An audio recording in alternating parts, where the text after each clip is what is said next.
All right, everybody. How y'all doing today? This is Empty Turtle. I'm here with Dr. David Jubb, and this is JUBBTALK. And today, the conversation we have is salt.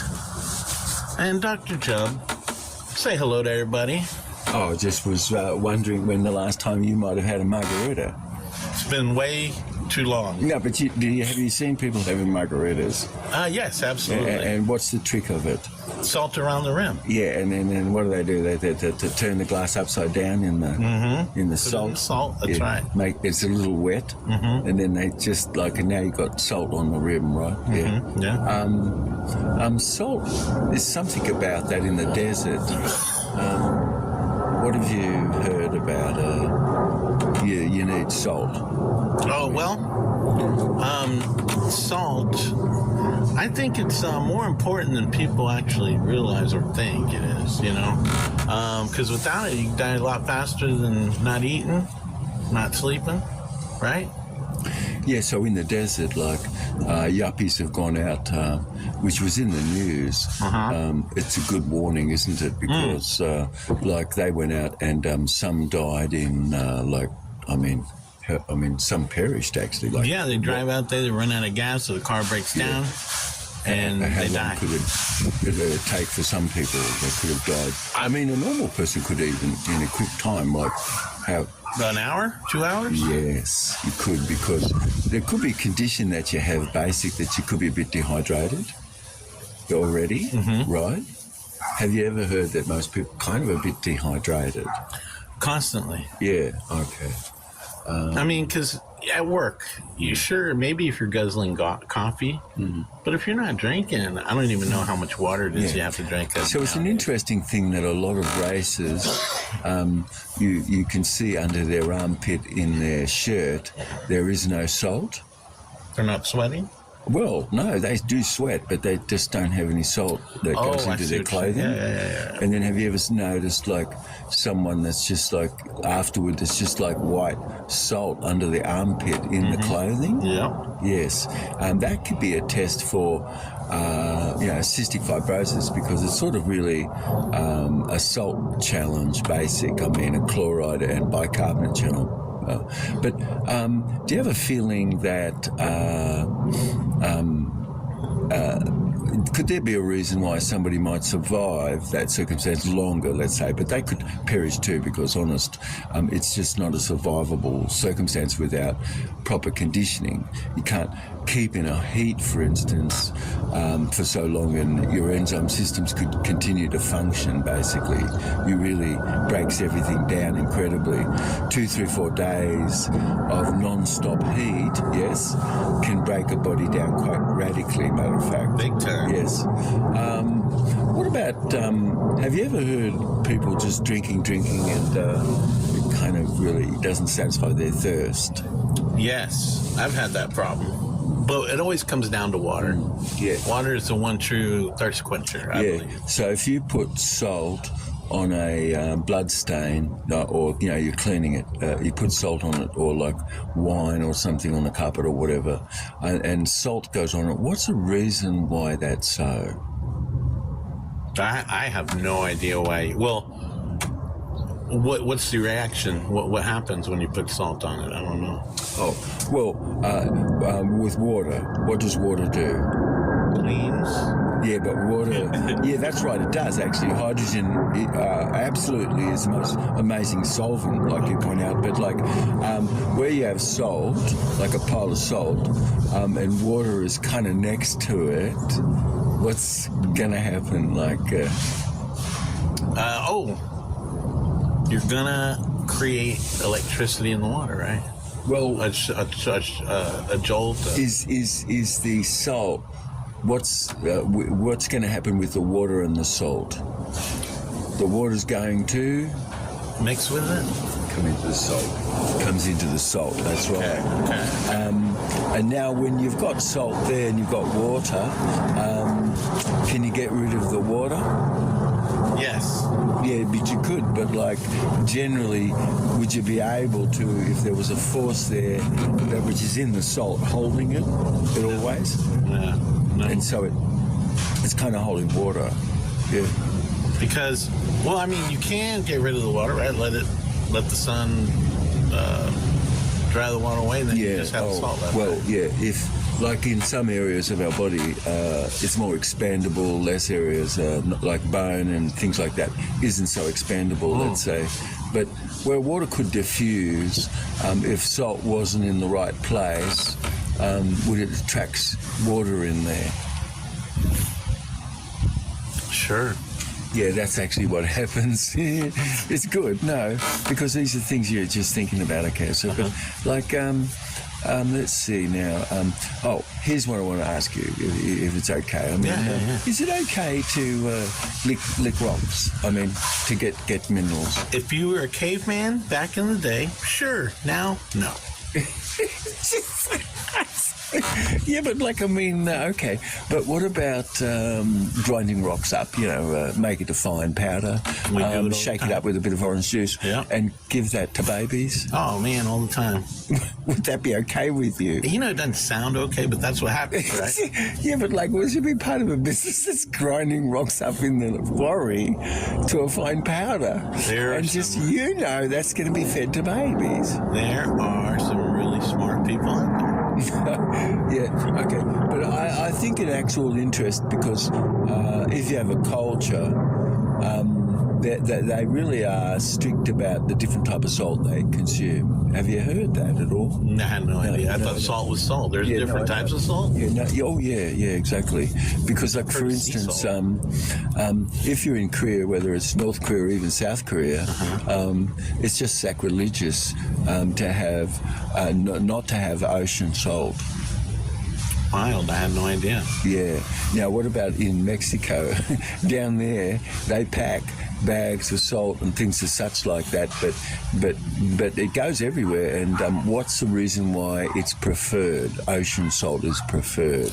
Is it easier on the body to consume than regular salt?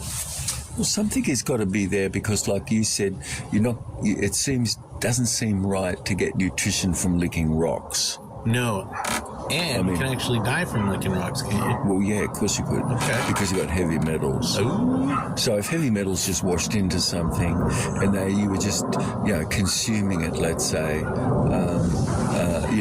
and it was rock salt.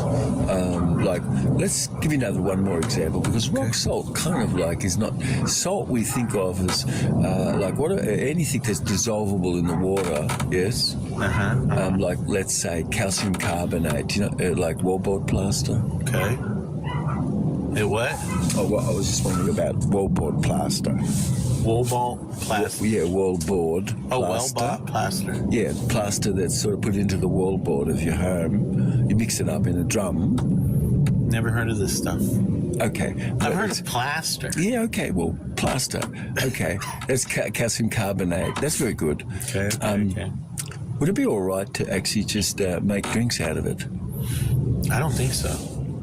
Well, why wouldn't you put wallboard plaster into drinks? Doesn't sound like it'd be tasty. Yeah, because you can mine it from the mountains and you just then put into drinks. Why would you? Yeah, you see, there's something going on here, isn't it? Because personally, I think it should be known that we only have a relation to a mineral as it's in an elemental state. And the difference between a mineral in its mineral mind state and its elemental state, right, is that it's passed through life. The mineral has actually passed through life. Wow. How old are minerals? Well, colloid of life are indestructible, basically, you see. And rock will all break down to a colloid of life, and that's just what creates the rain and everything, and all of life. The colloid of life that were in dinosaurs are inside you and I at the moment. Wow. And you and I have life vicariously because of them. That is amazing. But only just coming back to salt, kind of like this, like what we talk about. If it's straight with nature, so basically what you told me, just intuitively, fairly well educated, reasonably, Well, that's so modest of you. That is extremely modest. Compared to our listeners? It's you're disarming everybody. I tell you what, no, I mean, our listeners are way smarter than me. I can guarantee you that. These are your distinguished audience. And I'm doing what I can to make sure that, you're connecting with them. Okay, so let's see. Let's see. So far, you could just say that kind of orthophilic means straight with nature. So something has to be orthophilic. It just has to be straight with nature. Okay. If sugar in nature, it always refracts light to the right.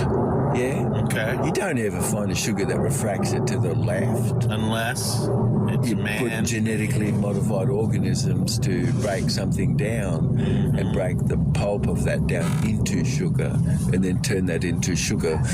But then you've got a sort of a left bent sugar. What happens when your tummy drinks a lot of that? Oh, you just kind of start feeling nauseated or whatever. You don't feel good. You feel okay, pretty much. You're not because our brain kind of is not set up to feel too much unless there's some contrast, yeah? Okay. And it's nice, it tastes good, you drank it, off you went, and pretty much might there not be too much of an effect except for it breaks down into a fatty acid. And it raises fatty acid. Yes? Mm-hmm. And so that can be not so good, all right, but basically... Doesn't sound good. Yeah, but it's really a sugar that's kind of bent wrong, I mean, maybe you could eat a little bit of it, maybe, it'd be okay, but you wouldn't be able to live off that, would you? You see, what if it... No, you couldn't. No, okay. So if you're in the desert and you absolutely needed something to drink, and salt was present a bit, and you could notice that it all of a sudden kind of restores energy, though it's a bit toxic, it's going to restore energy, isn't it? Imagine just for a moment, I'm going to ask you, you've got two beakers on the experimental bench, okay. And you can see those beakers right now, and you've got water in the beaker, and you've got a multimeter, and it's going to just measure the current and ohms and this sort of thing, if you could get something out of the water. So you popped your two probes into the water, and one beaker, you're just looking at your multimeter and you just see nothing's going on. Mm-hmm. Okay. Right. And now it's the same water, but the other beaker, but you just put a bit of ocean wind evaporated salt in it. Small amount. Just a pinch, not even. And the light comes on. That's amazing. Yes, because conductivity has existed now in the water, yeah? And it wasn't before. Quite a lot of things, in fact, have occurred. But okay, so orthophilic just means, something is ecological, right? I don't think we are orthophilic. Oh, that's right, because actually thinking and cognition could be selective restrictive violations, which always cause spike wave. It causes like a brain freeze. It causes a 4 hertz cycle to pass through the brain twice. I do that a lot. And it shuts whatever you were. It shuts it sort of down when that happens. Did you know that that's what happens to people who go to public speaking and they know they're not good at public speaking? The reason why they're not good, because actually they could lose their train of thought, and they know that, and so this is sort of a challenge for them. And you know what? That's why teleprompters have never been so important, right? But teleprompters, you gotta have them. Well, you don't. I don't. Well, why not? Because I can think on my feet, Yes, I can move around. But do you enjoy people thinking on their feet or reading from a teleprompter? Oh, come on your feet. That's where you get the reality of things. Yeah, teleprompter, that is. Teleprompter's written for 9 times out of 10. You don't write it yourself. Do you like it when somebody's kind of they're having a conversation versus they're just bloody reading from a script? Yeah. Can you tell if somebody's actually real versus reading from a script? Absolutely. Okay. Most of the time. You can. Not all the time. Not 100%. No, I think most people can. They really can. It's like now reading from a script is what to you? It's not real. It's disastrous. It can be. Yeah. No. Well, you know who the best at spotting a liar? The best I've ever seen. Give a shout out to Judge Judy. That lady can spot a liar like that. She's amazing. Do you think judges are the best Absolutely at that? not. No. Oh, well, it's a strange thing that you considered her. What about Confucius? What about Confucius, though? Have you read Confucius? I've heard a lot about Confucius, and I'm sure I've done. What about Lao Tzu? I don't know. Maybe. Oh, my I God. doubt it. Okay. Well, about I've heard of them. any of the Persian scholars? None of them. But All the scholars. have you heard about Shakespeare? I've heard of Shakespeare. Yeah, but he didn't exist, of course, you know, because that was Queen Elizabeth's illegitimate sons, because she wasn't allowed to. Are you serious? Well, when somebody was a queen and she was enjoying, you know, fornication a bit and things as young people do, Queens but you wouldn't have been allowed to do that. Enjoy just as much as kings. Yeah, but right? like in the Queen Victorian era, were you allowed to show the legs of a table? No. Are you kidding? Yeah, of course not. But you were able to show your own legs, you see. I could do whatever I want. Yeah, but the legs of a table, no. And could she show her ankle? Of course not. Absolutely not. Why? Because it would lead to the knee. Lead to the would be turn people on if they saw men on because they saw the woman's ankle. That's right. And men have great imagination. So is that an example of a sexual release of behaviour?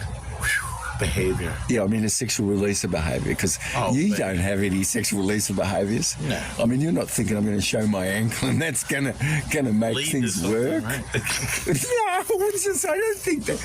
No. Let me ask you. No, how would you think if I put you in a beauty pageant? That's what I want to know. Well, one I'd lose. All right, so it's a waste of time. Yeah, but just most men would not even give a crap about it. Like you're just answering. It wouldn't matter. But I tell you what, it really depends on where and when. Okay. Because they may favor something. If I gave you an image, though, but the image had long legs and a short trunk, it's like a man's body, but you're a woman.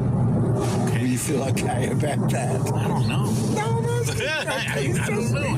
I've never been a woman. Well, you know, look, if you get a doll, and it's your ideal, Barbie, right? Yeah. It's got long legs like a man. Yes. Its trunk is short. Yep. Right? But women don't have long legs. They have a long trunk and short legs. Wow, because I've seen a lot of women with long legs. Huh? Shout out to Cameron Brink. Well, it's an interesting thing that many women actually were men and have become women, especially in the media. But that's just another story. Oh, but look, and the models and things like that. But let's see. No, look, I'm a forensic expert, and I can tell a skull if it's a woman or a man's skull. Trust me. Wow. Well, that's good. No, because like a man's skull like yours is at least, I'm not sure, it's nearly as wide as your shoulders. You've got the biggest head I know. But most people, they don't have a big head like you do. But women, have you ever seen a woman with a big head like you? I have strong neck muscles. See, your head, your shoulders are like, let's see. Incredible Hulk. Your head is 1/3 the size of your shoulders. Really? Yeah. Is that normal or not? It's just a man. It's like, I'm sorry, it's a man's body. So thank God I have manly features. Well, no, you'd have to do things which I can show you what to do to make yourself look more like a woman. But you'd have to put a lot more hair on your head or something and fluff it out. I would definitely need so that your head was even bigger. And then go to glamour shots. Your shoulders. Go to glamour shots. Okay, look, there's differences between men and women, see. I actually believe that. Yeah, well, when I saw a skeleton, you could easily tell if it was a woman or a man because of various features, but one would be definite, and that's the length of the trunk. The trunk in relation to the legs. Okay. So women have short legs and a longer trunk, but like, how's it going to be if you're looking at Barbie and this is just like messed up? It's not that way. You see? Well, maybe they should come up with a doll that looks more realistic. Yes, but if it's okay just to put a pot over his pee-pee, he's completely naked. That's not sexual. No. But you can't show the legs of a table. That's insane. That's No. crazy. This is what's going on. Okay. If it's all right to show a sexually mutilated male statue, you see them all over the place, right? Sexually mutilated statues of males. Okay. And you could be eating your dinner in an Italian restaurant and just be looking at David, right? Yeah. You could look at his PP. Yeah, but it's not mutated, is it? No, well, just for a moment, let's just stick with the idea that I'm at you're looking Italian at a PP. restaurant, and I'm looking at David's PP. Yes. What about Mary's PP? Have you seen hers in the restaurant? Never. Why not?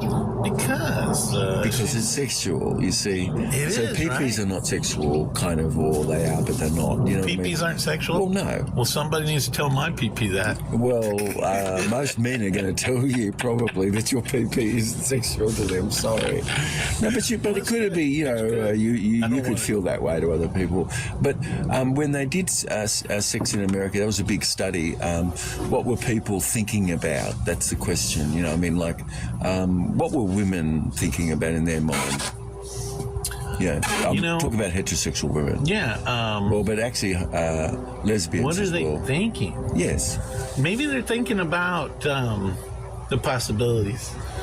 No, they're looking more at their PP. They're looking back at their own PPs. Really? And they're like, look, it's sort of But like turning them on. They don't have a PP. Well, it's turning them on because they're thinking that someone's looking at them. I think it's a PU is what. Yeah, well, just call it PP for a moment because he has one, she has one, and if you're Catholic, you could still, or Muslim as you are, PP. I just want people to know that when we say PP for women, it's actually something else. We're just trying to be simple about it.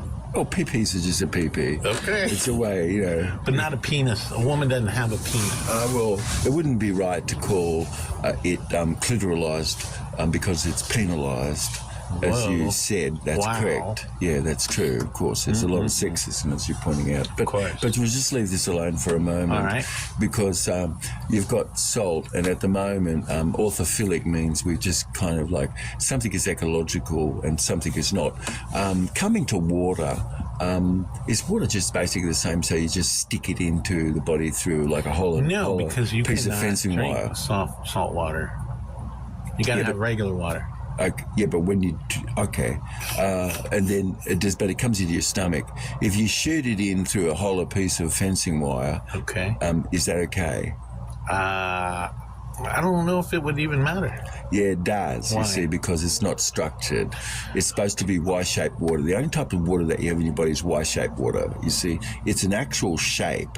It's got three hydrogen molecules and 2 oxygen molecules. So we'll just chill just for a second because like the vast majority of people kind of listening, they might not even know there's 3 types of water, but just we can get to that at some other point. But all I just said was that when you take water from the tap or whatever out of a plastic bag and you put that in a hollow piece of fencing wire and you stick that into the body, right? Do you have a feeling that you might have like messed up when you did it? Sure, absolutely. Yes, because how's it going to hold water? It's not gonna hold water. First of all, like what if you didn't aspirate the needle? You didn't aspirate that piece of fencing wire that was hollowed out. Okay. You're going to stick it right in there. Yeah. But it's going to break cells, isn't it? Yes. And is it going to go into a vein? Sure, why not? It could. Or what about an artery? Ooh, even worse. Or what if it just busts through stuff like that because somebody gave you a needle or whatever? Okay. And little blood clots are caused, aren't they? Yeah. But if you didn't aspirate the needle, what's aspirating then? You're talking to the wrong person. It means you've got to get rid of the air. Okay. What happens if you don't? Well, the air itself could fuck you up, right? Well, it's okay. Mess you up. It might be okay because many people can survive that, but it's sort of really dangerous because it can cause a embolism. Oh, yeah, that's no good. Yeah. Have you ever seen how animals often actually die from having been injected in a limb? Have you ever heard that? No, I've never seen it. Well, that's the reason why. That's how they that's the reason why vets and people looking after animals aren't going to do it in the limb. Okay. Because it's going to cause a neoplastic condition in the limb. Okay. How long does it take a neoplastic condition to form? I would say quickly. 48 hours. Okay. And then after that, what? Well, your pancreas could function and suddenly it just dissolves it, okay. Wow. But if your pancreas wasn't functioning, would you be able to get rid of those? Not really, because there's enzymes the pancreas making to get rid of those things, you see. So a cell, like a red blood corpuscle isn't a cell because it doesn't have any DNA in it, right? So, but it parks itself along an endothelial cell which sort of needs help, and it trembles and buds, and the double spore from itself migrate into the very things which is needed at the site, and these are the things that occur. So you've got it parks itself alongside a piece of toast or a bit of spaghetti or something, or a bit of duck pate. A lot of that stuff you can find under the armpit of someone eating dead food. What? And so the red blood corpuscle parks itself because it's sort of like got stuck in the lymph, right? Because it got deposited there because it went through the capillary and it went through sort of a gliaxal type of region, which was a thickened mucus, a gel phase of water, which about a litre of that doesn't flow in your body, and that's sort of like an actual gel phase, which fits to the capillary, and as something is sort of diffusing through, rock salt could be there, which is going to be wrong because that's going to hold water in the tissue, isn't it, and cause edema. And so all drip feeding and this sort of thing should be out, especially when you can bring water in through your mouth. Plus, you should have orthophilic salt because it can be life colloid transmutated from one element into another, whereas a rock cannot be because it's got enzyme-resistant conditioning in it. Orthophilic? Orthophilics means that... No, the orthophilic salt. So that's the kind of salt we want to be eating, digesting, right? Orthophilic. Well, yes, exactly. Okay, because salt from something living, like we started out to say, modified the mineral, and it's no longer the same. It's ovoid in its shape, and it's tri-ovoid more in its shape. Interesting. And it's been shaped like that. It's interesting. It very is. Also it's modified so that it's actually in a monatomic state, meaning it's really, it's organised itself to have a valence which is neutral, meaning non-polar, because it has to diffuse right through the membrane of your body, and if it doesn't, it's going to be in trouble, you see? It's not going to go anywhere, it's going to get stuck somewhere, which rock salt does, and so does calcium carbonate, you know. If mother's milk is like 5 parts of calcium and only 2 parts phosphate, and blood, if you minus the nucleus and things of material stuff in it and things, is around about the same, 5 parts of calcium up to 2 parts of phosphate. Okay. And then if you look at live food and things we just evolved to have, like the massa, they always were only vegetarian. They lived the longest. And so, has there ever been any genius that wasn't a vegetarian? Was there ever a genius that wasn't a vegetarian?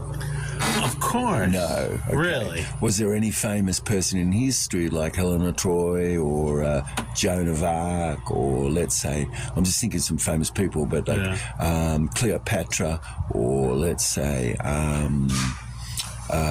Mary?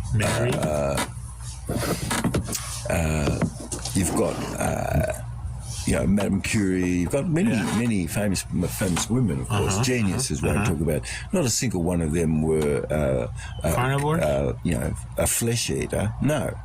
Wow, they were all vegetarian. No, a carnival was not called that until you start roasting a pig on it. All right. And that was Khan. You had a Val of Khan. Yeah, you had a Valley of Khan and a value to Khan, and it meant carnival. And you had a carnival, yes, to Khan. But if I eat myself, me eat. That's what that's called. Me eat. It's like rabbits. We're eating ourselves. Well, the rabbit sort of jumps out of the burrow and it goes, woof, woof, don't eat me. Right. You know, right? Because they're so cute. And then they get eaten. Yes.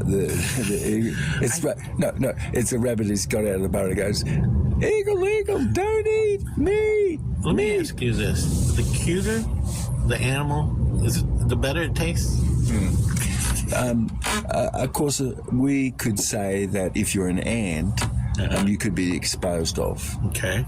Yes. You're below. Yes. You're ants, certainly. Whatever ants. Yeah, well, if you're a combat ant, you're below, right? Sure. Yeah. A worker ant. Well, you're a combat ant. That's right. Yeah. You're just an ant. Yeah. Ants. Well, an ant is an insect. An insect. Yeah. Like a cockroach. Weren't people called cockroaches? Isn't that the same as a combat ant? Yeah, I think they're similar. Okay, but what if I just said, if you come into this guild, we're going to call you a deaf-ended ant? Okay. Would that be okay to you? You know, when I was younger, maybe not. No, Now because I don't care. No, okay. Yes, because it's unacceptable in the court to be called a deaf-ended ant. Okay. But would you be called? Well, how about a plain tiff then? Okay. That's just a whingy, whining howdy in French, because most people in English, they don't know French. So you can call someone a whingy, whining hag and call them a plain tiff. Okay. The other person you could call a deaf-ended ant. So in court, you could say, "Sir, Your Honor, this witchy wanted hag. What's it called?" No, you can't say that. You're not allowed to speak in those courts. You have to be represented. Oh, yeah. Represented. Yes, you do. That's code. I would have That's to. French. It's kind of like You wouldn't need to be. legalese, like Vietnamese or Chinese. Do you have to know Vietnamese to talk to us? No. Okay. Well, do you just demand that we speak in common sense? Right. I do. Yeah. Well, then you should probably in the court too, because this is your court, isn't it? Here's the deal. Okay. Are you saying that the words in the court system, they mean something very specific, right? I'm just saying that when you see yourself in an ant, you've given your whole self to the ant. Now you don't have any prejudice. But if you only see an ant as something which is like a cockroach, which most people think, not much life exists in it, it's sort of like maybe a piece of machinery or something, and so they don't give that life. But it's a shame they don't. It's truly, because what's the most important substance in our atmospheric gas? Gas? Yeah. Oh, geez, I would say oxygen. No, it's fumaric. It's fumaric acid. Really? I've never even Yes. heard of it. What is Did you know that you cannot have cancer and you're going to help heal yourself up, that you have some fumaric acid in the atmosphere? What? Well, did you know that the only atmosphere we have because it was breathed by life? Okay, now we're getting really deep here. Well, how much atmosphere do we have? Like, if we're ripping through space, which we're really going at fast, we're just traveling behind the sun at 42,000 miles per hour, right? I guess. Yeah, well, That's around but there. we're ripping through space. And what's the supply of oxygen that we have at the moment? I have no idea. Why not, though? Shouldn't you know? No, that's too complicated. Okay. Well, we have 4 weeks of oxygen. Anyway. Really? So if Earth quit making oxygen, we'd only have 4 weeks to live. Oh, you haven't heard of a species extinction because you're a Darwinist. I thought it was through a meteor. Yeah, but you already thought that. Why don't you know about meteorites? I don't know anything about meteors. Yeah, well, they didn't know. They're just learning about them now. What about asteroids? You ever, Same thing, right? Yeah. Aren't asteroids bigger? Well, what's the difference between a meteorite and an asteroid? You tell me. Well, a meteorite's got a lot of nickel in it. It's pretty solid. Okay. Yes. All right. It's probably got lots of chunks of other stuff around it, too, because Okay. it's not just one piece, like, right. You think it's just one piece. No, it's not. Okay. Okay. Now, What about asteroids? a meta that's a comet, okay, it's getting relief. It's like a semicolon, all right? It's got a big tail. Okay. Yeah, it's called relief or a pause. It's not a full stop, you see.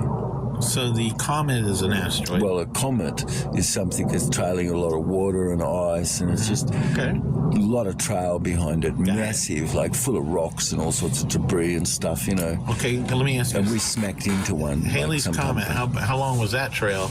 And how much water would that provide the Earth? Halley's Comet could be just actually a part of Venus's trail that it left when it got knocked off when it came close to Mars. And so it no longer had its condition of a movement like ripping through space like it was. But pieces of things which could have continued on, of course. Could we say that maybe it's sort of Halley's Comet because it comes back every 6 years? 6 years. Yeah. Yeah. I believe it's 76. Yes, and then we only just found out about that because some bloke kind of in our recent time, domesticated, realised that they come back.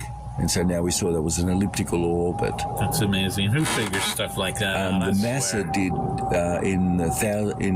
in 3000 BC or more, but much older, 10,000 BC.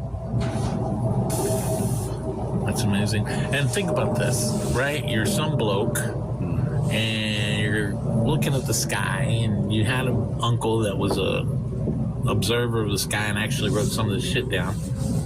And he talked about a comet coming around twice. So he's like, whoa, let's see if it comes out again. Yeah. That's right. That's actually how it happened with the Aboriginals, as you point out. Really? Everywhere. And so, could everyone, when something happened, give you the same account in isolated places? Would you just want to look to see where in isolated places people give you the same account? That's wild. Yeah, because it was a big enough event to multiple. It was interesting to me as a young boy to go and listen to all the folk stories of the Aboriginals in Tasmania, especially because it was said they were the most isolated people in the New World. But in fact, actually, they really had buildings there and things like in Port Arthur and stuff, just like all the other cities did too.